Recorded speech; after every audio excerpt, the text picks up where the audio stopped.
You're listening to, and this is why I love comics. Andy and Mike!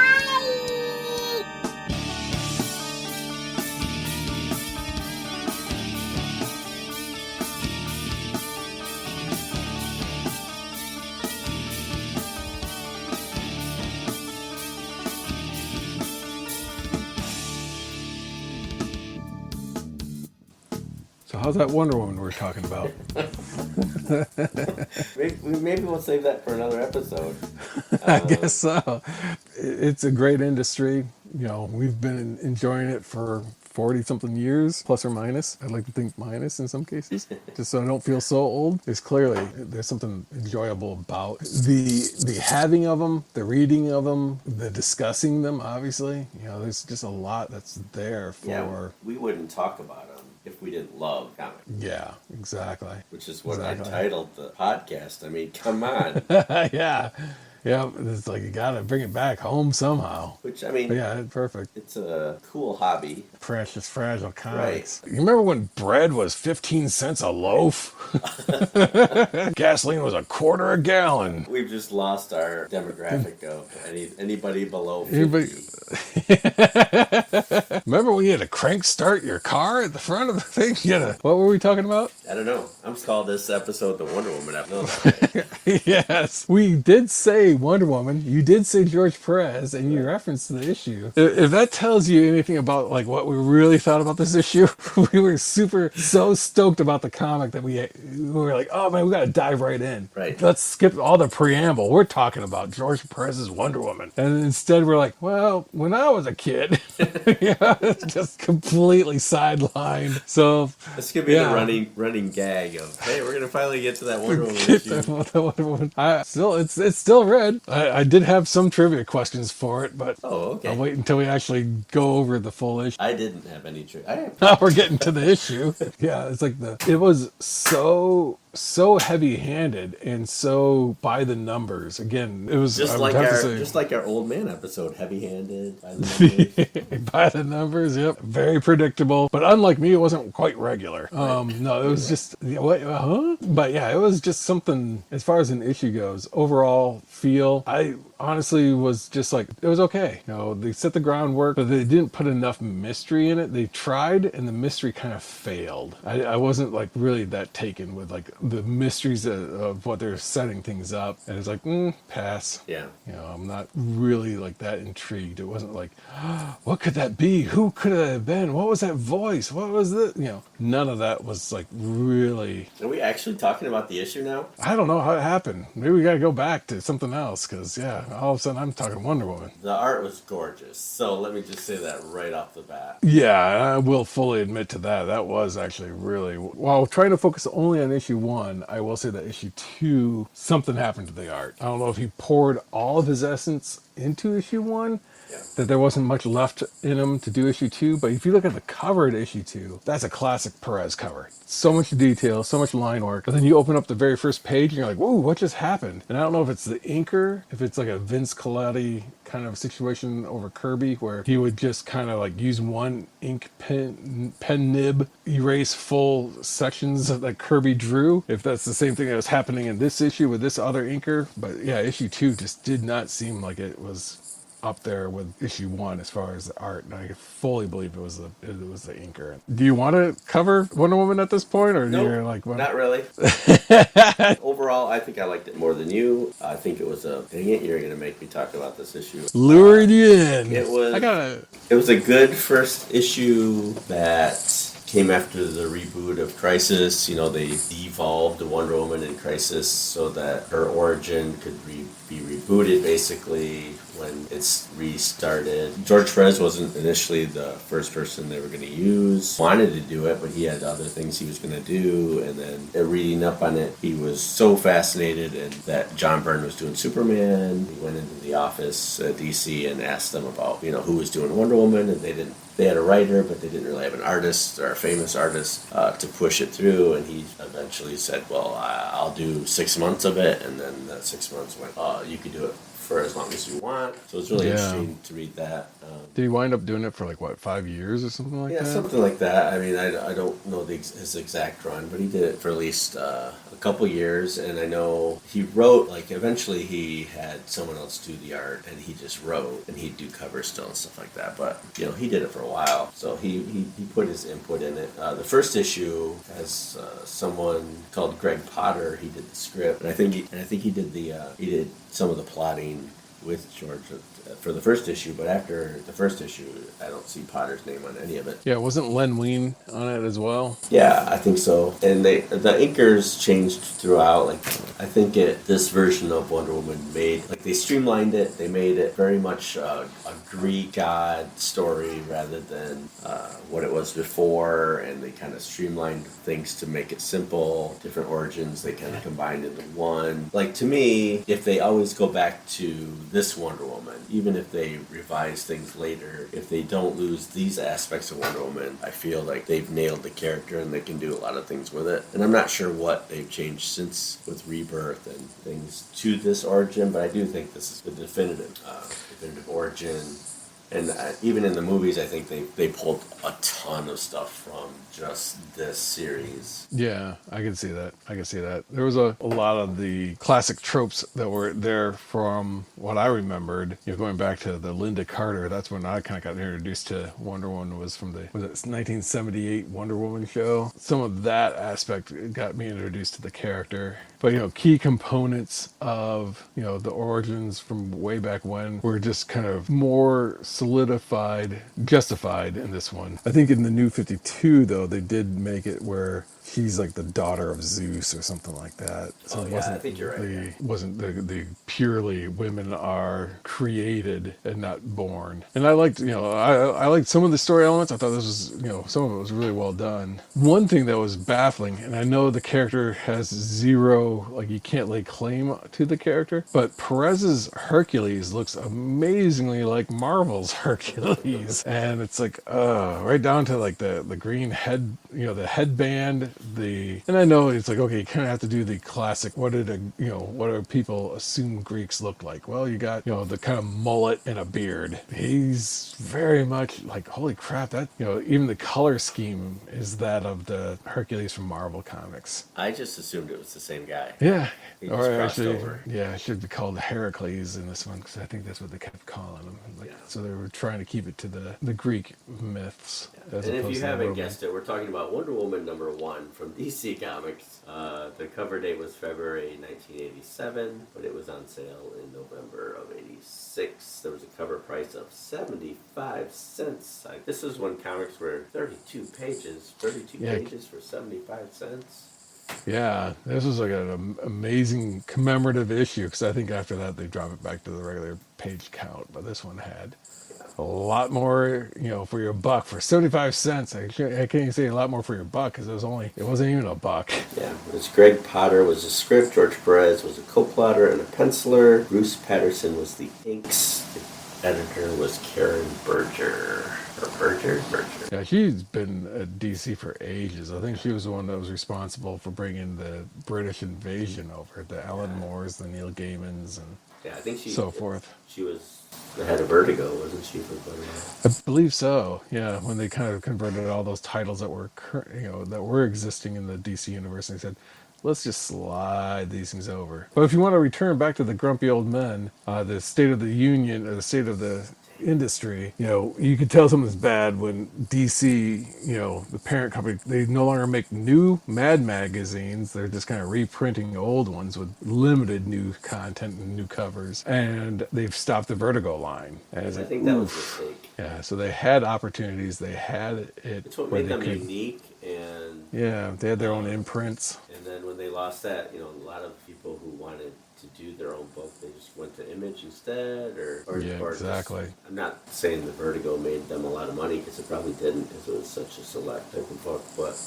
I do miss Vertigo sometimes. Yeah, because that's what I was getting. You know, I kind of, especially during I'm not really keen on the superheroes. Vertigo had a lot of things that appealed to me. You know, Shade the Changing Man, Sandman, Alan Moore's Doom Patrol from Grant Morrison, Alan Moore's Swamp Thing, all those titles that were under the Vertigo line. I was eating that crap up. Yeah, But you were getting a lot.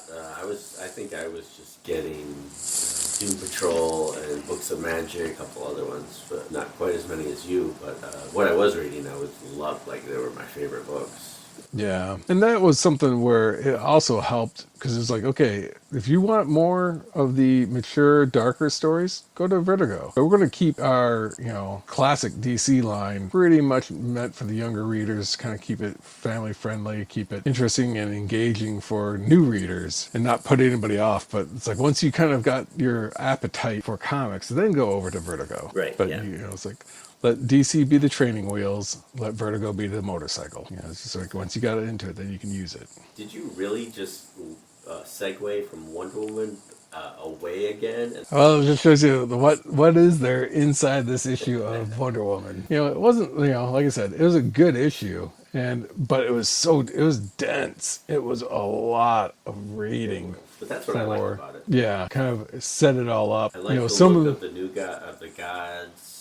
Yes. They were all kind of uniquely visioned. I like that the Amazons, because they really hit on feminism and how man had killed all these women and their spirits needed a place to go, and that's how the Amazons were born. And they made Hercules into a real bad creep guy. So like, Yes. man bad, women good. Like I think that kind of draws on the Wonder Woman mythos, like feminism, and I think that's what the title needed, some sort of focus. It was wordy, but I liked it wordy because it brought me back to when I loved comics, I guess. And there I am being a bitter old man again. And then it's almost like half the book didn't involve Wonder Woman because it was just history. And then towards the end, I thought, oh, okay, they got to shove Wonder Woman into it. Yeah, you got to put her in somehow, just even if it's a cameo, and they pretty much got her in there as a cameo in her own book. I think, like, for an origin issue, like, if you put this out today, I think it would hold up. Yeah, but like I said, the one aspect of it was it's very linear. B follows A, C follows B.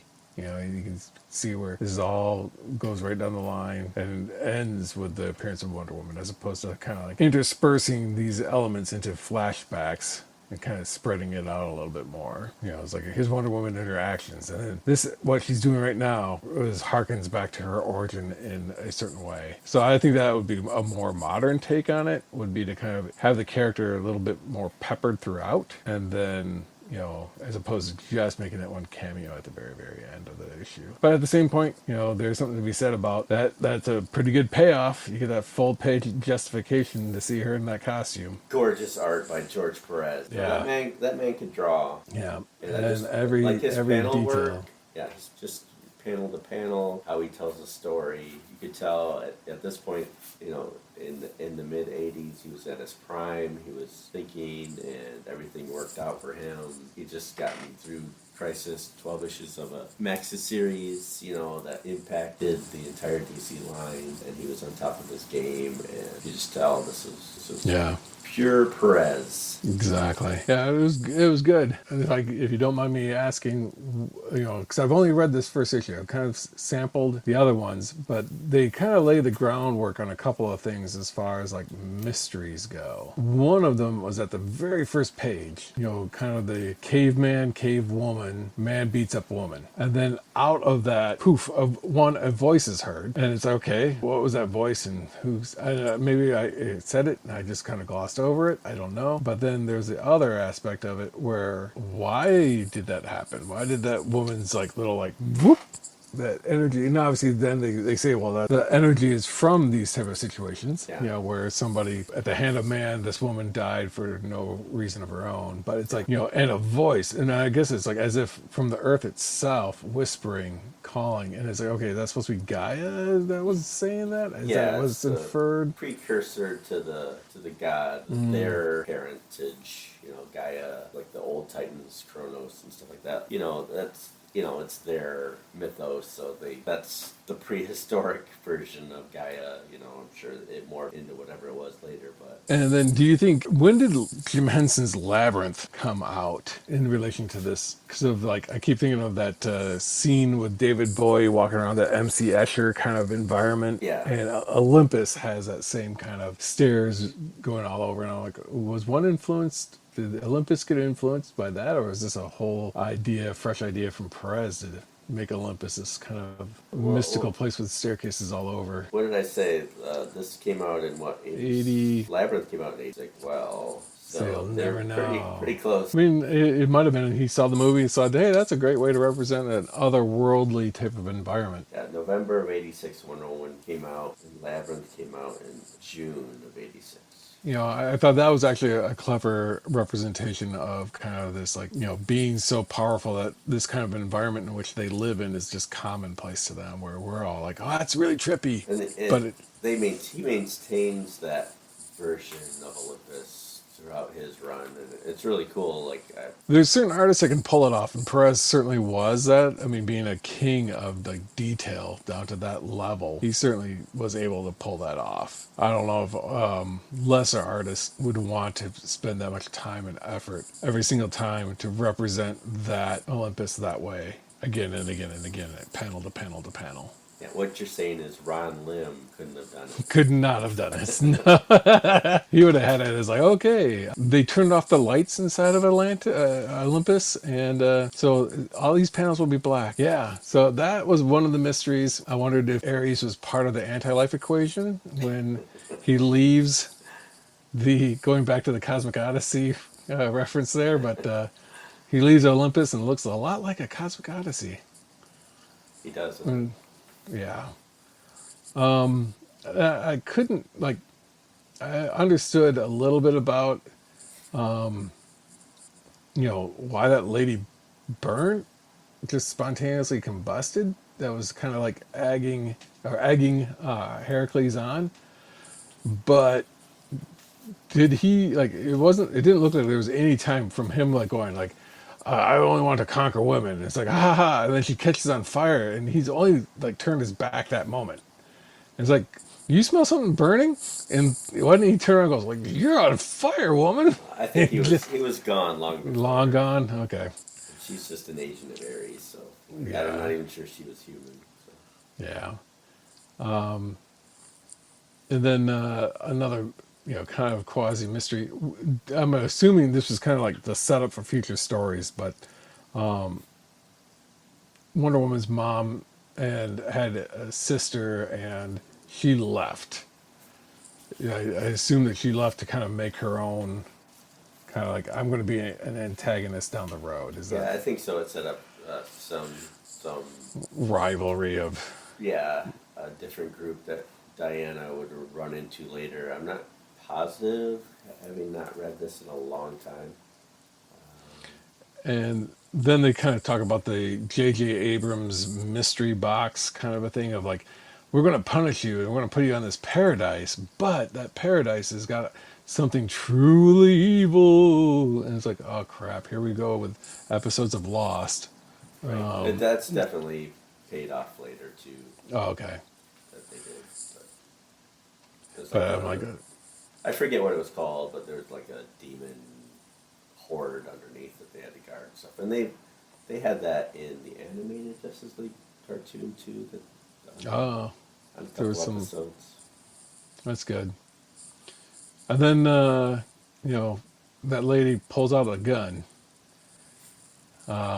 They don't really explain like where the gun comes from. They just said, I'm trying to remember where, you know, it's like, though we have not seen this abomination since the tragedy. And it's like the tragedy being kind of in bold. So it's kind of like, you know, an event of some sort had transpired. And that's why they have a gun. And it's like, huh. I think But, that's issue 2. Oh, okay. Trevor's Steve Trevor kind of thing, I think was involved in that. I see. Yeah, and then the last one, and it's not really a mystery, but I just found it whimsically convenient, was that it's like, we've got these clothes and everything. We named it after Diana and blah, blah, blah. It's like, okay, Diana, where's a W in any of Diana? Yet, conveniently, when she comes out in that costume, it's got the WW on her chest. And it's like, huh, that's convenient.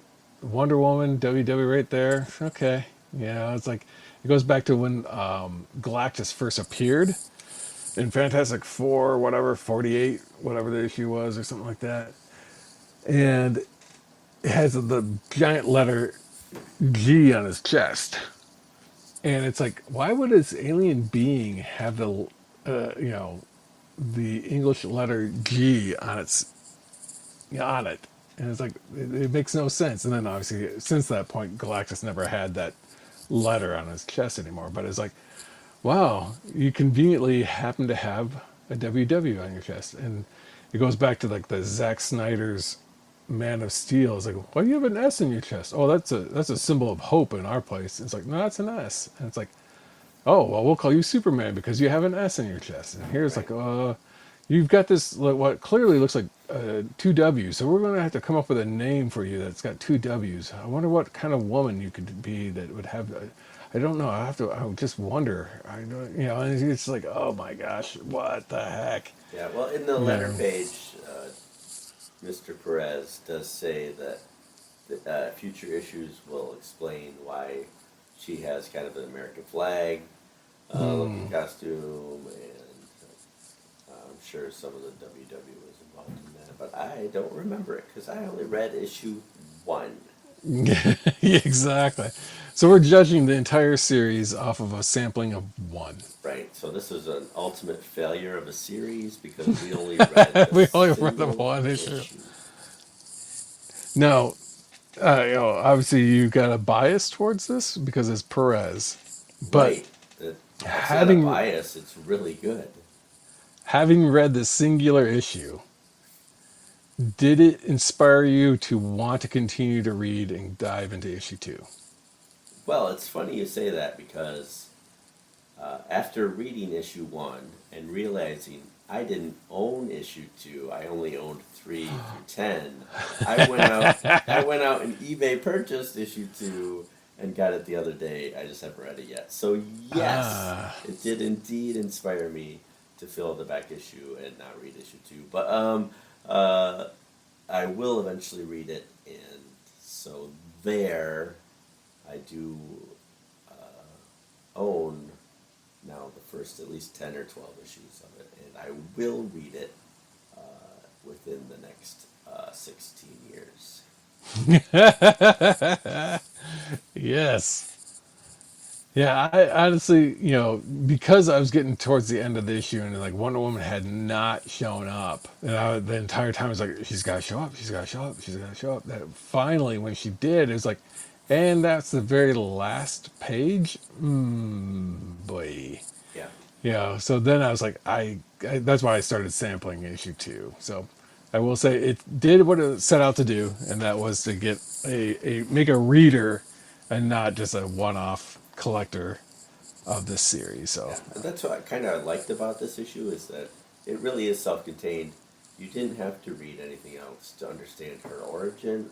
It left little nuggets where you could figure out where the story was going, but like I said, if they printed this today, you could figure out what Wonder Woman was all about and what her background is without going into anything about Steve Trevor or different eras of Wonder Woman. Like, you basically know everything you need to know, and then you could go from there. So I think it was a solid first issue. It wasn't the best issue I've ever read of Wonder Woman, but it was certainly by the best artist. You know what I'm saying? yeah, But I think it did its job very good for what it was supposed to be and when it was written. yeah, yep.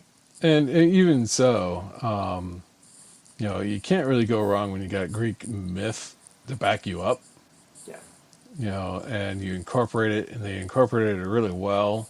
So you didn't feel as if this thing was like taking liberties with it. They kind of were like, well, here's all the, and it represented the Greek gods in a classic sense of like Zeus's indifference, and then how that there was some like alignment of parties within the pantheon that were like, yeah, we're going to align against this, and oh, this person's jealous of this, or Poseidon is going to help because he's against these people. So, the enemy of my enemy is my friend or whatever, and that kind of a thing. So I thought, there's a lot that was like, yep, very solid. Everything was logically laid out. Everything was well placed.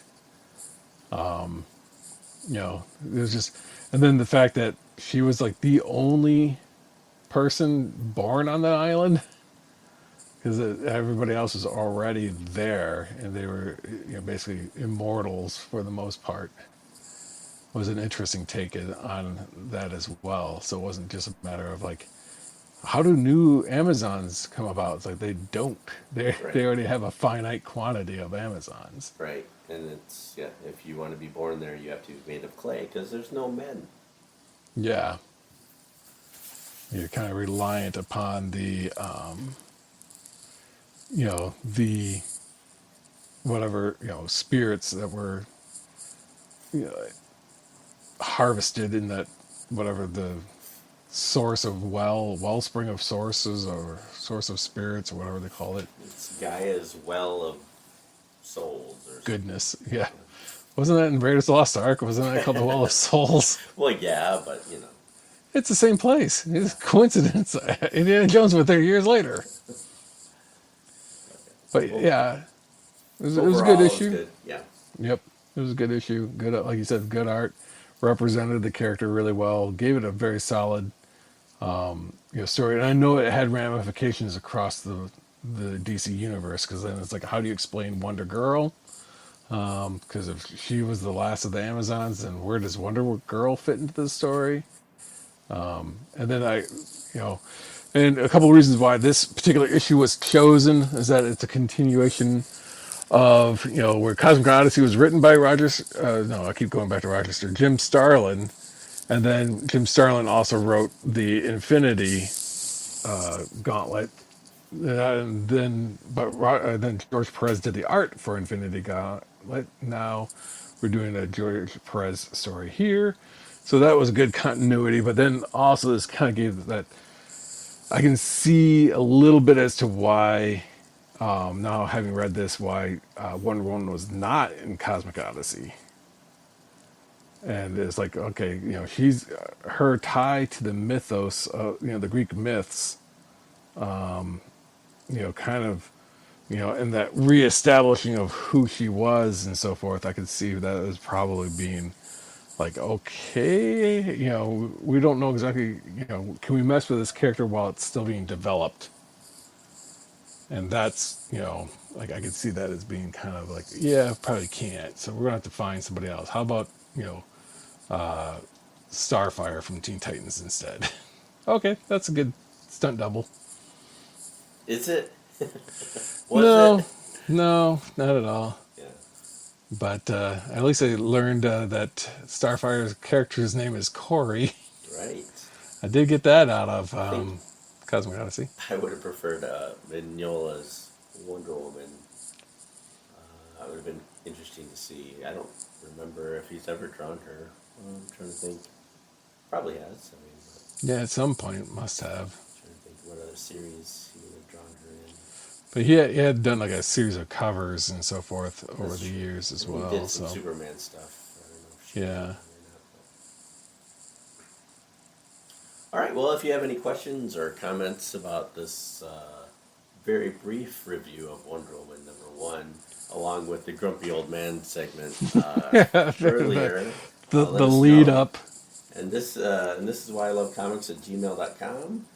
We're also on Twitter and this is YIL1, and I'm not sure why it's that way, but it is. And we're on Facebook. This is why I love comics podcast. Thanks again to Thunder Chicken for letting me use their music. Check them out on Spotify and other places that I have to ask them about. But and for tonight's episode, I am Andy. And this is Michael. And we will talk to you next time. Toodles. Thanks for listening. Why can't you take it all away? And be with me, yeah.